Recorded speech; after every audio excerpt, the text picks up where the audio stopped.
പള്ളിച്ചട്ടമ്പയ്ക്ക് അത് ഡിജോയ്ക്ക് ഞാൻ കുറച്ച് ഒരു മല്ലനെ പോലെ ഇരിക്കണം എന്നുണ്ടായിരുന്നു. ഞാൻ ട്രെയിലർ കണ്ടായിരുന്നു. അപ്പോൾ ആൾക്കാരെയൊക്കെ എടുത്ത് എറിയാനൊക്കെ പറ്റുന്ന അങ്ങനത്തെ ഒരു മല്ലനെ പോലെ ഇരിക്കണം. അപ്പോൾ ഞാൻ എന്ന് വെച്ചാൽ ഈ ഷോൾഡേഴ്സൊക്കെ നമ്മൾ ഭയങ്കരമായിട്ട് വിരിഞ്ഞു കഴിഞ്ഞാൽ എന്ന് വെച്ചാൽ നമുക്ക് ചില ക്യാരക്ടേഴ്സൊക്കെ ചെയ്യുന്ന സമയത്ത് കുറച്ച് ആൾക്കാരിൽ നിന്ന് ആൾക്കാർക്ക് അത് റിലേറ്റബിൾ അല്ലാണ്ടായിപ്പോൾ. അപ്പോൾ ഞാനങ്ങനെ അങ്ങനെ ഷോൾഡർ ബൈസെപ്സിൻ്റെ ഒക്കെ വർക്കൗട്ടുകളൊക്കെ കുറച്ച് ഞാൻ ഫുൾ ബോഡി ട്രെയിനിങ് അല്ലെങ്കിൽ ഈ പ്ലയോമെട്രിക്സ് കലസ്റ്റിനിക്സ് എന്ന് പറഞ്ഞിട്ടുള്ള എൻ്റെ ട്രെയിനർക്ക് ഇതൊക്കെ അറിയാവുന്നതാണ്. അതുകൊണ്ട് എനിക്കത് പുള്ളിയുടെ ഒന്ന് പഠിച്ചാൽ മതി.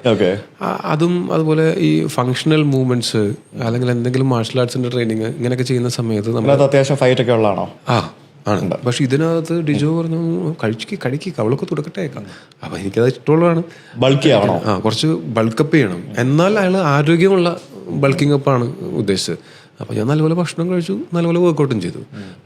അങ്ങനെ കാലറീസൊന്നും അങ്ങനെ കൗണ്ട് ചെയ്തില്ല, കാപ്സൊന്നും അങ്ങനെ ഭയങ്കരമായിട്ട് കട്ട് ചെയ്തില്ല. അങ്ങനെയാണ് ഞാൻ അന്ന് അത് ചെയ്തത്. പക്ഷെ എന്താ വെച്ചാൽ അത് കഴിഞ്ഞിട്ട് അടുത്ത സിനിമയിൽ വരുന്ന സമയത്ത് എനിക്ക് മനസ്സിൽ ആവശ്യമില്ലാത്തൊരു ക്യാരക്ടറായിരിക്കും. അപ്പോൾ ഞാൻ കുറയ്ക്കും.